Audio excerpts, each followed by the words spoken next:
हम लोग यहाँ पे बात करेंगे कल्याण ज्वेलर्स। यस, कल्याण ज्वेलर्स की बात करेंगे तो ये भी कंपनी काफी ज्यादा चर्चे में रहती है, बहुत जबरदस्त तेजी भी दिखाई थी, उसके बाद जबरदस्त गिरावट भी हो जाती है जब आप बहुत जबरदस्त तेजी दिखाते हो। सो बहुत सारे रीजंस भी थे, इसके ऊपर मैंने एक डिटेल में वीडियो भी बनाया था। बट एक मुद्दा ऐसा था जिस चीज को लेकर कंपनी के प्रमोटर को काफी प्रेशराइज किया जा रहा था कि इसका क्लैरिफिकेशन दे दो। मतलब देखिए, कल्याण ज्वेलर्स के प्रमोटर कि अगर होल्डिंग की अगर हम लोग बात करें तो लगभग 60% के आसपास की रफली होल्डिंग देखने को मिलते रहते हैं, थोड़ा 19-20 होता रहता है, ठीक है, बट मोटा मोटी 60% रहता है। बट अगर आप बाद में चेक करोगे तो पहले कंपनी के जो प्रमोटर थे, होल्डिंग से रिलेटेड जो प्लेजिंग था वो जीरो था, कोई प्लेजिंग नहीं था। फिर बाद में सितंबर ऑनवर्ड्स आप देख सकते हो हम लोग को प्लेजिंग यहाँ पे देखने को यहाँ पे मिल गया 19.30, 19.32 आप यहाँ पे चेक कर सकते हो, मतलब गिरवी रखा है, ठीक है। एंड इससे रिलेटेड काफी लोग डिटेल मांग रहे थे कि ये कब तक चलने वाला है करके एंड किसको प्लेज किया है करके, तो इसी से रिलेटेड क्लैरिफिकेशन कंपनी ने यहाँ पे दे दिया। आप देख सकते हो कि बीच में क्या किया था कंपनी ने, कितना है देखिए, ये रुपीज नहीं है दोस्तों, ये लगभग मतलब 61 लाख शेयर्स है, ठीक है, शेयर्स लिखा हुआ है, रुपीज नहीं, ठीक है, 60,97,591 शेयर्स, ठीक है, ये उन्होंने प्लेज किए थे इन फेवर ऑफ किसको, HSBC invest direct financial services India limited, इनको उन्होंने प्लेज किए थे, जो कि रिलीज भी उन्होंने कर दिए, ठीक है। बट रिलीज करने के साथ साथ सेम नंबर ऑफ शेयर्स जो अभी हम लोगों ने देखे, यही सेम आप देख सकते हो, टोटल सेम आपको देखने को मिल रहे, वो वापस उन्होंने यहाँ पे क्या कर दिए हैं, 3 फेब के हिसाब से प्लेज यहाँ पे कर दिए हैं कंपनी के प्रमोटर, आप देख सकते हैं, ठीक है। सीताराम की अगर हम लोग बात करें, ठीक है, उन्होंने प्लेज कर दिए हैं किस चीज को लेकर, आप देख सकते हैं यहाँ पे कैटलिस्ट ट्रस्टशिप लिमिटेड को लेकर। सो प्लेजिंग अभी भी हम लोग को सेम यहाँ पे देखने को यहाँ पे मिल रही है, इवन दो हम लोग को पहले ये देखने को मिल गया कि रिलीज भी हो गया, बट रिलीज होने के साथ साथ वापस वो दूसरी जगह पे हम लोग को प्लेज होते हुए देखने को यहाँ पे मिल रहा है, तो ये भी क्लैरिफिकेशन हम लोग को देखने को मिल चुका है।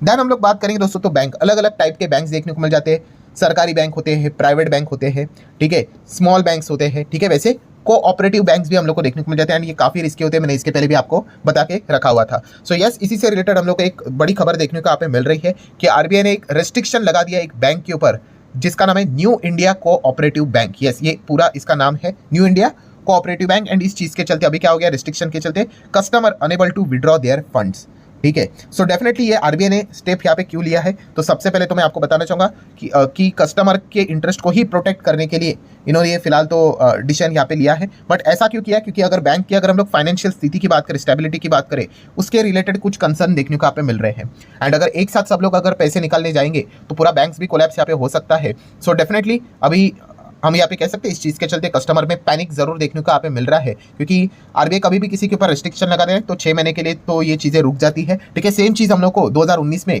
पीएमसी में भी देखने को मिला था, Punjab and Maharashtra cooperative bank करके, बट आफ्टर जो आरबीआई ने रेस्ट्रिक्शन लगाए थे वो उन्होंने हटा दिया था, क्योंकि उसके बाद आप सभी लोगों को पता है दूसरा बैंक भी हम लोग को आते हुए देखने को मिला था, उन्होंने जाके फाइनली उसको टेक ओवर किया था under the RBI supervision. So obviously अभी आरबीआई वापस क्या करेगा, जरूर यहाँ पे जो डिपॉजिट होल्डर है उनको वापस पैसा मिलना चाहिए, इसीलिए उनको एक और नया कोई तो बायर ढूंढना पड़ेगा एंड बायर ढूंढना काफी टफ पार्ट यहाँ पे होता है, बट जरूर आरबीआई जितना हो सके बचाने की कोशिश तो यहाँ पे करेगा ही करेगा। तो इसलिए मैं हमेशा आपको बताता हूँ कि कोऑपरेटिव जो बैंक्स रहते हैं वो काफी हम लोग को रिस्की देखने को यहाँ पे मिल जाते हैं। नो डाउट उसमें इंटरेस्ट आपको ज्यादा देखने को मिलेंगे, बट वो ज्यादा इसीलिए रहते हैं क्योंकि यहाँ पे जो दूसरा रिस्क आपको देखने को मिल जाता है रिटर्न के साइड में चलता है वो यही रहता है, ठीक है। अभी देख लेते हैं आगे क्या होता है, कौन सा बायर यहाँ पे आ जाता है। यूजुअली देखा गया आरबीआई अपने साइड से बचाने की कोशिश तो यहाँ पे जरूर करेगा ही करेगा। देन अगर हम लोग बात करें स्मॉल कैप मिड कैप को लेकर, काफी सवाल यहाँ पे कमेंट सेक्शन में यहाँ पे आते रहते हैं, sir small cap mid cap की हालत तो बहुत खराब देखने को मिल रही है। तो दोस्तों ये एकदम नॉर्मल बात है, नॉर्मल बात है मतलब देखिए लार्ज कैप की बात करें, ठीक है, अभी निफ्टी 50 मतलब हम लोग यहाँ पे कहे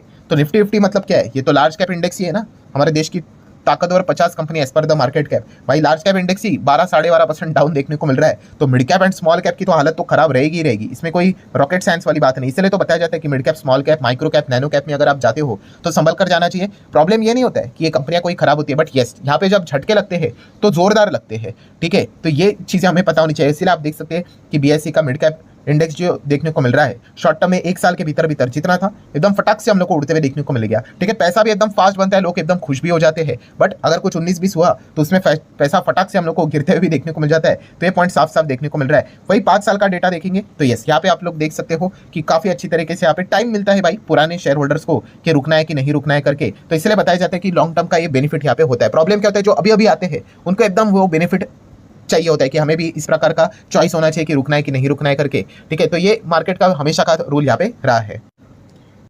एंड आखिरी पॉइंट की अगर हम लोग बात करेंगे दोस्तों तो FISDS एक्टिविटीज, जहाँ पे आप देख ही सकते हैं FIS का रुख अभी भी नहीं बदल रहा है, 4,25,000 करोड़ का माल उन्होंने बेच दिया। एक उम्मीद थी कि टैरिफ से रिलेटेड कोई अच्छी खबर देखने को यहाँ पे मिलेगी, बट फिलहाल आप देख ही सकते हो रेसिप्रोकल टैरिफ को लेकर जो मैंने पहला वीडियो आपको कवर करके बताया, कोई हम लोग को चीज़ें होती हुई देखने को नहीं मिली। ठीक है, रेसिप्रोकल टैरिफ उन्होंने लगा दिया। बस अभी यही देखने वाली बात है कि अप्रैल में इससे रिलेटेड ये रेसिप्रोकल टैरिफ लागू होगा तो उसका पैटर्न क्या रहेगा। ठीक है, वही एक चीज़ अनसर्टेनिटी वाली देखने को यहाँ पे मिल रही है। ठीक है, तो टैरिफ से रिलेटेड अगर मैं बात करूँ तो खराब ही खबर देखने को यहाँ पे मिल चुकी है। एंड इस चीज़ के चलते हम डेफिनेटली कह सकते हैं हमारे मार्केट के रिलेटेड कोई पॉजिटिव इंपैक्ट तो नहीं पड़ेगा कि वहाँ टैरिफ लग रहा है करके। तो काफ़ी कुछ अनसर्टेनिटी है। अभी किस प्रकार से लगेगा, प्रोडक्ट वाइज लगेगा, इंडिविजुअली लगेगा, या फिर पूरा एक बल्क में लगेगा, कंट्री वाइड लगेगा, लेट्स सी अभी क्या होता है करके। उसका पूरा रिमोट कंट्रोल ट्रम्प के पास ही हम लोग को देखने को मिल रहा है। सो आशा करता हूँ दोस्तों वीडियो हेल्पफुल लगा होगा। चाहो तो लाइक एंड शेयर कर सकते हो। मिलते हैं नेक्स्ट वीडियो में, तब तक के लिए बाय बाय।